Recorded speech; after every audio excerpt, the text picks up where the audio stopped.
अस्सलाम वालेकुम friends, welcome back to top smarties drama serial Mahanoor. जहां पर महविश अपने भाई और माँ की बातें सुन चुकी है कि वो महानूर को तंग कर रहे हैं, उसे टफ टाइम दे रहे हैं, जिस पर अब महविश को बहुत अच्छा लग रहा है। तभी तो वो अपने भाई से दोस्ती करना चाहती है ताकि इसी दोस्ती की आड़ में वो महानूर का पत्ता साफ कर सके, महानूर को बुरी तरह से जलील करते हुए अपनी और जैन की जिंदगी से निकाल बाहर करे।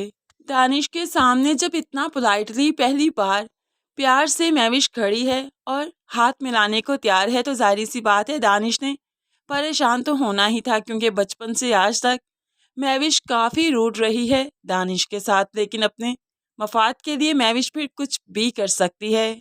दूसरी तरफ जैन अपने दोस्त को बताता है कि उसकी मंगनी पर हुआ क्या था, महानूर के बारे में सब बताता है और फिर महविश की हरकत के बारे में जो कि उसने खुद को टॉर्चर करते हुए की थी। अब यहाँ पर बहुत परेशान है जैन की ज़िंदगी ऐसे कैसे गुजरेगी इतने जज्बाती इंसान के साथ।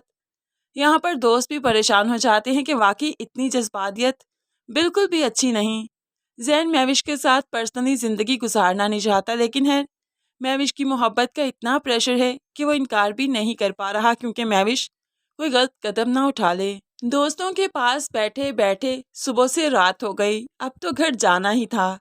तो बस फिर जैन साहिब घर के लिए निकले, लेकिन घर जाने का भी दिल नहीं, क्योंकि घर जाकर भी बहुत से सवालों के जवाब देने पड़ते हैं। तभी तो कुछ देर के लिए वो बाहर ही रुक जाता है अपनी गाड़ी के पास। लेकिन दूसरी तरफ महविश, जिसके आज सुबह से बात नहीं हुई जैन से, और दूसरी तरफ महानूर भी उसके घर में मौजूद है, इसलिए वो काफ़ी इनसिक्योर है, पॉजेसिव है। तभी तो वो बार बार जैन को कॉल्स कर रही है, जैन फ़ोन पिक नहीं कर रहा, जिस पर महविश को गुस्सा भी आया और परेशान भी। अब तो जल्दी से वो जैन के घर का रुख करती है कि कहीं कोई फिल्मी सीन तो नहीं बना पड़ा जैन और महानूर का। यहाँ पर आई तो मालूम पड़ा कि अभी तक जैन साहिब घर आए ही नहीं। यहाँ पर पियन ने ही बता दिया कि वो अपने दोस्त के साथ गए हैं, सुबह से ही उन्हें उन्हें एयरपोर्ट से पिक करने गए हैं और मैं भी उनकी तरफ हूँ। महविश जानती है जैन के दोस्त को, इसलिए थोड़ा रिलैक्स हो गई और यहीं से वापस मुड़ गई। जैन रात के वक्त जब घर आया तो यहाँ पर महानूर के पोर्शन की लाइट नहीं थी, तभी तो जैन सीधा महानूर के पोर्शन की तरफ ही आ गया कि कहीं कोई मुश्किल ना हो उसे। महानूर टॉर्च लाइट लिए पहले ही कुछ देख रही थी, तो यहाँ पर जैन से टकराव हुआ, गिरने लगी, तो जैन ने एक बार फिर से गिरने से बचा लिया। इस बार दोनों इतना करीब थे कि एक दूसरे की धड़कनों की आवाज़ें भी खूब अच्छे से सुनाई दे रही थी।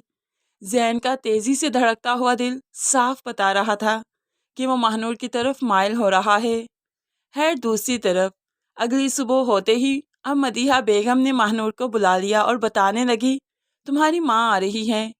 मैंने उन्हें बताया था तुम्हारे बारे में, तो वो तुम्हें लेने आ रही है। लेकिन एक बात बता दूँ, ये दुनिया बहुत बड़ी है, ये शहर बहुत बड़ा है, यहाँ पर चप्पे चप्पे पर नोच खाने वाले तैयार बैठे हैं, ज़रा संभल के अपनी इज्जत बचा के। महानूर को तो ये परेशानी लग गई कि माँ आ रही है तो वो कहाँ गुजारा करेंगी, क्योंकि इस घर से तो वो निकाली जाएंगी, तो फिर आहर वो कहाँ जाएंगी। जैन भी माँ की बातें सुन रहा था, इवन कि माँ का हुक्म सुन रहा था, और महानूर के लिए वो परेशान था कि वो क्या करेगा।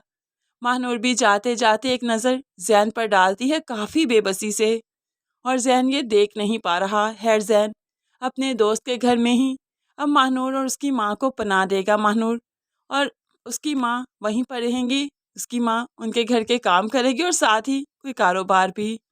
दूसरी तरफ मुनीसा बेगम, जो कि लोगों के फ़ोन सुन सुनकर परेशान है, इसलिए तो वो महविश से कहने लगी, मंगनी तुम्हारी टूटी, तुम्हारी मंगनी नहीं हो सकी और मुश्किलात मुझे पड़ गई, फैमिली वाले मुझे फ़ोन करते हैं, बताओ क्या जवाब दूँ मैं उन्हें। तो ऐसे में अब महविश को भी गुस्सा आ गया, कोई ज़रूरत नहीं जवाब देने की, आपको मेरे मामलात से दूर रहना होगा, मेरी मंगनी हो या ना हो आपको क्या फ़र्क पड़ता है।